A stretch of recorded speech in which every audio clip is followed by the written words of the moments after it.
Masih ingat dengan sosok pemuda asal kota Sukabumi, Muhammad Cecep Abdullah, 27? Ia sempat viral di media sosial atas aksinya yang sukarela dalam membersihkan masjid-masjid. Kini Cecep berangkat haji setelah mendapat undangan dari Kerajaan Arab Saudi. Ia tak menyangka langkah kecilnya membersihkan tempat ibadah sejak 2012 kini membawanya ke Tanah Suci.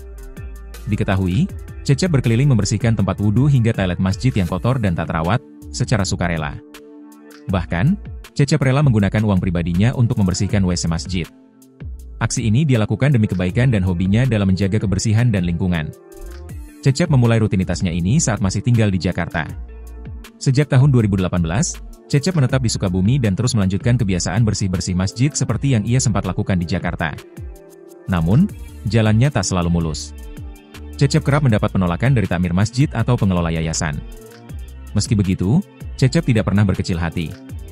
Ia tetap mendatangi masjid-masjid lainnya untuk dibersihkan. Bahkan, hingga bisa membersihkan 6-12 masjid dalam sehari. Sejak tahun 2024, aktivitas Cecep mulai menarik perhatian publik setelah ia rutin mengunggah konten membersihkan masjid di media sosial.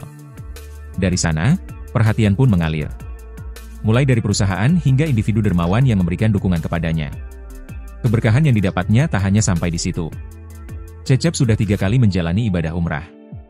Dan pada 29 Mei 2025 mendatang, ia akan berangkat haji sebagai tamu undangan dari Kerajaan Arab Saudi. Dari niat tulus membersihkan rumah Allah, Cecep membuktikan bahwa ketulusan hati bisa menembus langit dan membawa langkah kaki ke Tanah Suci. Di sisi lain, Cecep sendiri ternyata memiliki kehidupan sederhana, bahkan nyaris kekurangan.